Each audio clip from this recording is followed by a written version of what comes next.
I am shaking as I write this. I was released by the police less than 2 hours ago, and I am compelled to record the events of the past day and night as quickly and as accurately as possible. In some ways I want to forget, but I know that I cannot. I know that I should not. For my own sanity, I must divulge what has happened. It is far too important.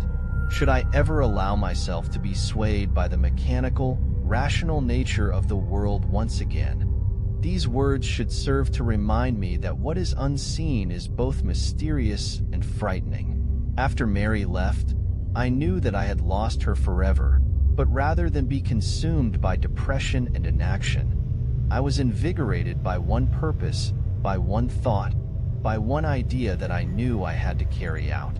I had to destroy that thing, for I could not allow the chance that it may one day hurt my loved ones or desecrate the innocence of another child. I also knew that I faced death, but feeling that I had already lost everything, that was a small price to pay. It is said that revenge is a dish best served cold, but having waited my entire adult life to be rid of this thing, its memory and the shadow that it had cast upon me, I met the proposition of killing this fiend, this corrupt and perverted force, with a smile on my face. That night it would be dead, even if I had to drag it to hell with me. Busying myself for the next few hours, I packed a bag and wrote a letter to Mary and my family explaining what had happened and that they weren't to blame. I phoned my mother and father, then my brother, just to hear their voices one last time. But I did not let on that I thought I may never speak to them again. My mother's intuition led her to ask if everything was all right. I smiled and told her I loved her before reluctantly saying goodbye. At about 7 o'clock, I made my way out to the car.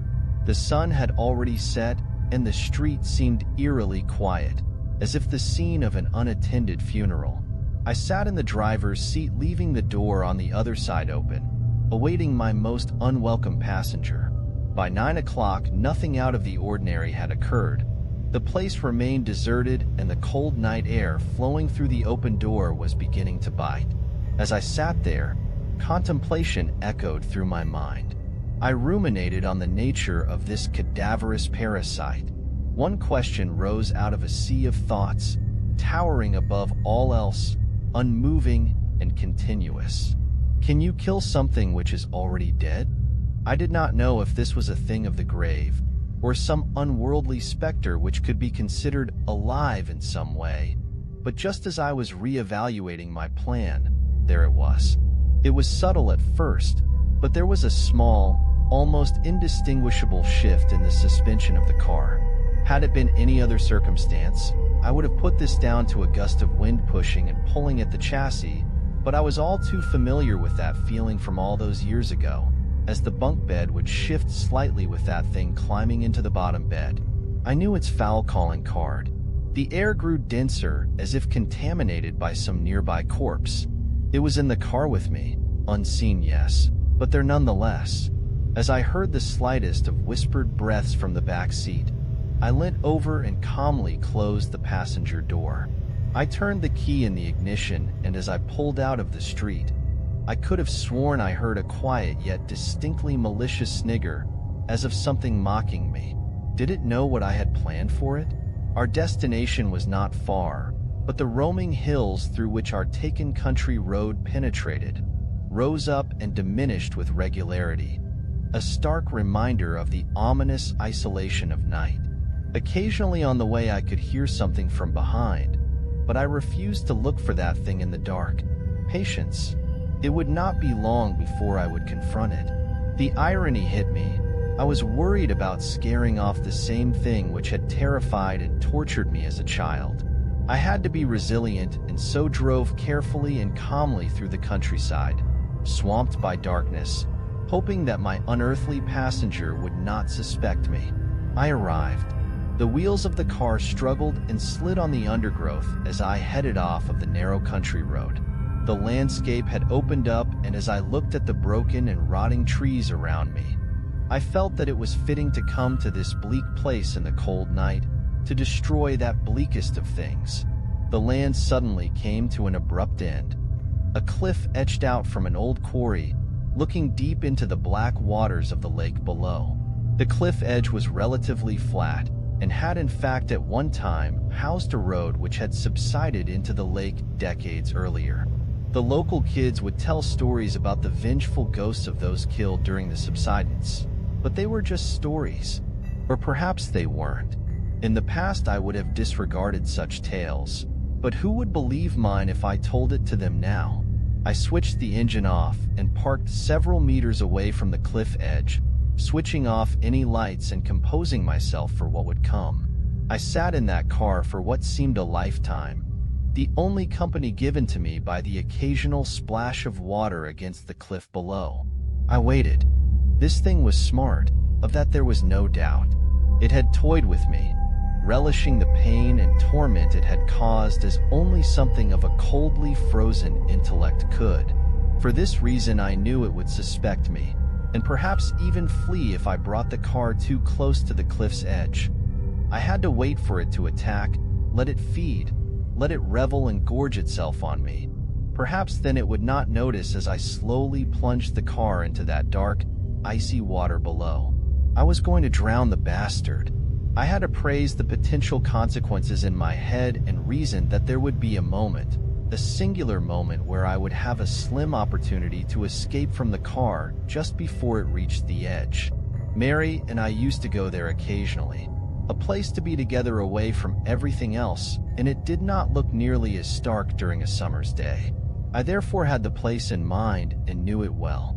The drop was at least 30 feet to the depths below, and I did not want to be in that car as it hit the water, nor trapped inside with that abomination. I waited. Then I heard it, slowly at first, and then increasing in rate and volume, a rasping, wheezing breath from behind. Strangely, it sounded more labored than before, each breath a struggle, filled with fluid, rotten and decayed. A shiver ran up my spine. A rank, foul smell began to fill the air. The breath drew closer from behind. My heart began to race, beating hard and fast as I looked up and saw the windscreen begin to ice up from inside. I could see my breath, a natural thing indeed, but what was unnatural was the breath visibly moving across my face from the side. I turned slowly. I wanted to cry. I wanted to leave, run into the night, but I had to stay. I could not allow it to escape. It was sitting in the passenger seat.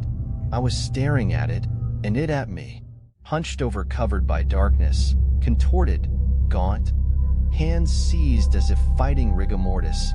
It slowly moved towards me. One bony leg cracked and groaned as it slid over my lap and onto the other side. Oh God, it was sitting on me. It pulled itself in close to me, and through a shard of light provided by the moon, I saw its face. Skin hung from its jagged features. Glassy eyes stared deep into me as its grin spread up through its face, unnaturally wide as the result of its half-rotten flesh, exposing the rotten muscles, broken teeth and sinews of its rancid smile beneath. Pulling closer, it opened its mouth, revealing a wet and putrid tongue which could be seen through part of its missing jaw. Wheezing, breathing heavily, a foul stench which stung my eyes and filled my mouth elicited a response from me as I retched, my body attempting to expel its poisonous fumes, and as I did so it stopped for a moment and then cackled to itself, happy, content, staring into its icy cold eyes. It yet gave the impression of an afflicted and increasingly weak old man. It was still incredibly strong, but it seemed as though it had lost some of its potency. Perhaps leaving that elongated room had somehow affected it? Its long, protruding fingers caressed my face, and then, as a show of intent, it stuck one of them deep into my shoulder. I screamed as it bent and twisted inside of me, the rotting fiend moving its finger to cause the maximum amount of damage and pain that it could. As it did so, its other hand slid down against my body. It touched me. It was time. With my free arm I turned on the ignition, and though my shoulder was still pinned to the seat, I managed to fight through the pain, put the car into gear, and took off as fast as I could. The creature flailed and screamed. It attempted to climb over me into the back seat, but I held on with all of my strength, the thoughts of what it did to Mary enough to fuel my rage. We raced towards the edge of the cliff, and I eyed the driver's door frantically. As we neared our icy plunge, I screamed in anger at its festering, rancid face and pushed it off of me. It scrambled into the back seat for dear life as I scrambled for mine by unlocking the car door. It was too late. The car careered over the cliff face, and before I knew it, we hit the dark water, splitting the black glass-like surface with tremendous force. I should have died then, but an airbag took the brunt of my impact, although I still managed to scrape my head across the doorframe. Dazed, I looked around. The sound that I heard coming from that thing was malformed yet familiar.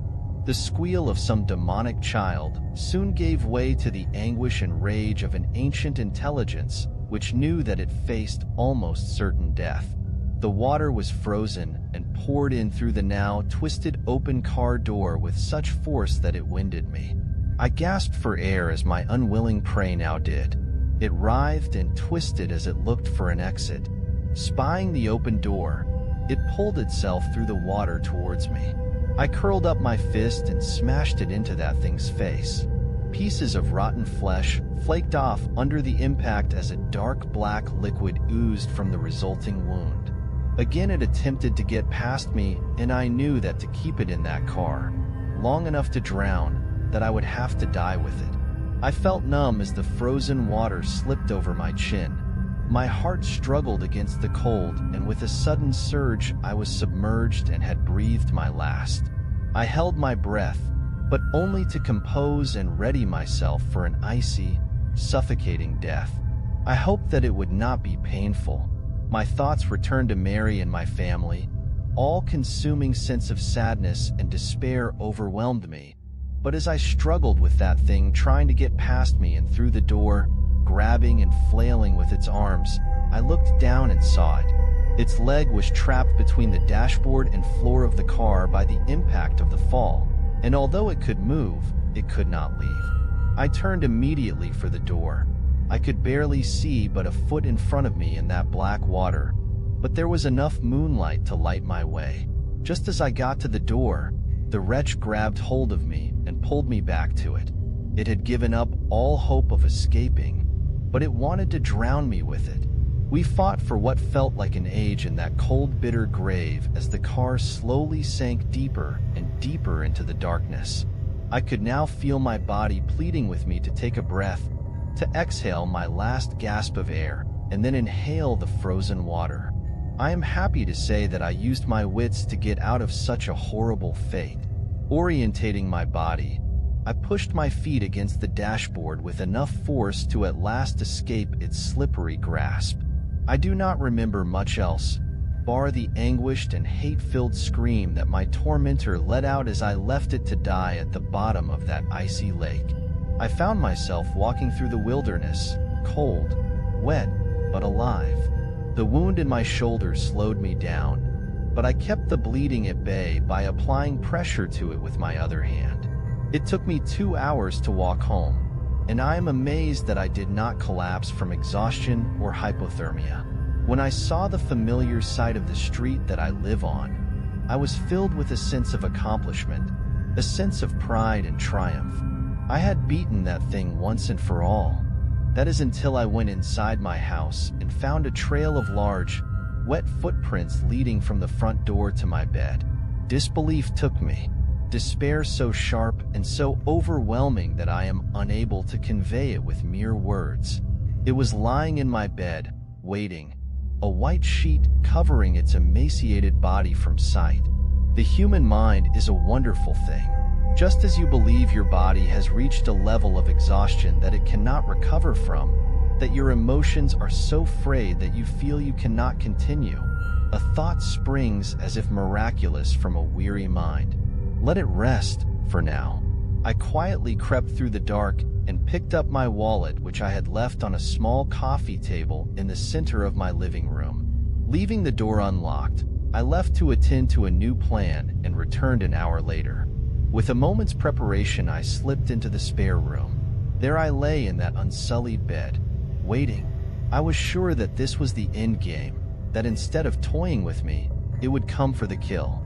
How it had escaped that watery grave I did not know, but I would be damned if it would escape again. I could only hope that it would sense me from the other room. I closed my eyes, pretending to be sound asleep. Time lumbered onwards, and although I fought it, exhaustion finally took me, sending me into a deep slumber. I woke with its hands around my neck. It coughed and spluttered on top of me, a rancid black liquid dripping on my face as it oozed from its facial wounds. I struggled, gasping for air and hoping that I had the strength in me to escape its grasp. But it was too strong and my hands could not grip it with any sense of conviction, as it seemed to be dripping wet from its plunge into the lake. It may not have seemed rational at the time, but as my vision dimmed and the last light of consciousness extinguished within me, I did as so many animals do in their last moments. I played dead, lying motionless, holding my breath. It shook me violently by the neck and then released me. I waited for my moment, my last chance to destroy this thing. Its labored breathing relaxed slightly and seemed to stare at me almost quizzically. I waited still for a shift of weight which might have let me throw it to the ground.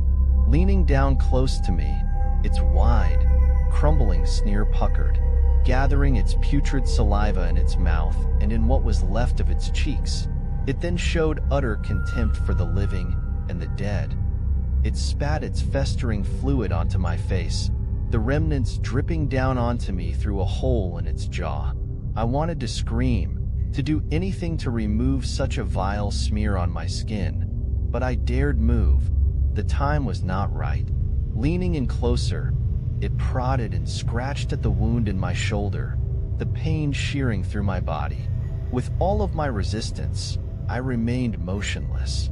Then, it slowly and patiently slid two of its long, distended fingers into my mouth. The taste was overwhelming, rancid, rotten, dead. The arthritic clicking of its knuckles shook my resolve. As it arched its back in glee, it suddenly pushed its fingers deep down into my throat. I gagged, an instinctive reaction. Instead of being shocked, a garbled laugh emanated through its broken teeth as it thrust its fingers deeper into my mouth. I felt its cold, hard flesh scraping against the inside of my throat, pleading without words for it to stop. In our darkest of moments, we sometimes find our true strength. I rolled to my side using its weight against it and finally managed to break free. I fell onto the floor, its long reach grasping at my feet. I kicked and screamed and at last was free. It stared at me, only for a moment, rising up on top of the bed, its brittle bones cracking under its own force. It now towered tall and gaunt, ready to pounce. Since I was a child, I had been a victim. It had terrorized me, taken my innocence, attacked Mary, and broken my life. I would not stand for it anymore. Sometimes the most dangerous prey is the one who can outthink you, the one that lulls you into a false sense of dominance or superiority, the one who has conquered any fear of you with a sense of anger and betrayal. It had fallen into my trap, one conceived by logic, reason, and an understanding of the world through the eyes of a scientific mind. Fire cleanses all. As it groaned, shrieked, cracked, and contorted, readying itself to pounce. In one swift motion, I removed a blanket from the floor, revealing a bucket filled with gasoline which I had bought in that short time of preparation. I threw it as hard as I could, the liquid splashing all over that horror and the bed. It grinned at me, mocking my very existence, making light of my pain and the agony it had caused. From my pocket, I pulled out a lighter, lit it, and threw it onto that wretched thing. It writhed and screamed in agony, parts of its flesh crumbling away, searing into nothing in front of my very eyes. I almost felt sorry for it. Let it burn. The fire got out of hand. Thankfully, a neighbor heard the screams and saw the smoke, calling the fire brigade. I remember nothing of how I escaped. I spent several hours in hospital being treated for light smoke inhalation and painful burns to my hands. It still hurts as I type, but as with many superficial wounds, they will heal. Perhaps there will be a few scars, but I can live with that. The police arrested me shortly afterwards, believing me a murderer. They suspect that I killed someone in that fire and find it entirely suspicious that I have a deep wound in my shoulder and scratches over my body. I've been told not to stray far in case they wish to ask me further questions, but they can ask away. I doubt they'll believe my answers. They found no remains, nor any evidence that someone else was there, bar a strange outline of a figure etched deep into the bed and wall.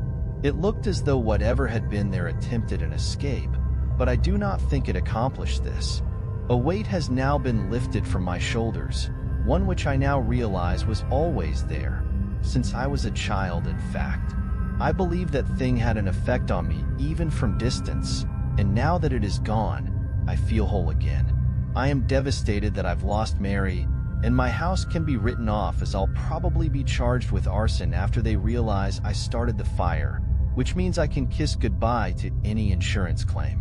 My hands ache, as does my shoulder, but my spirit does not. I am writing this from a hotel room. It's small and unassuming, but it will suit my purpose. Tonight I intend to sleep and dream, as I did as a child, before that wretch invaded my life. I believe that it was my rationality which saved me, my logical thought which allowed me to destroy such an evil, but I will never escape the conclusion that there is much more to life beyond the veil, out there in the darkness. It is a world I have seen, and do not care to revisit, but tonight I will rest and tomorrow I will build my life again with the confidence that my unwelcome guest is gone forever. I can feel it. I know it. It will take time for me to adjust, and perhaps my mind will play a trick or two along the way. It is difficult to abandon the paranoia of a lifetime. I must learn to accept my safety once again. I refuse to be looking over my shoulder for the rest of my days, but I will always be cautious, as I was when I was in the hospital this morning lying on a bed in a quiet ward. I thought I felt the bed shake for the briefest of moments, but I know that it was just my imagination. I am glad I have written down my experiences. It has illuminated much about myself to me, and most importantly, should anyone ever, God forbid, find themselves in a similar situation, then maybe you will know what to do. Now, it is bedtime, and I must rest, for I have never known a weariness such as this. Good night, and sleep tight.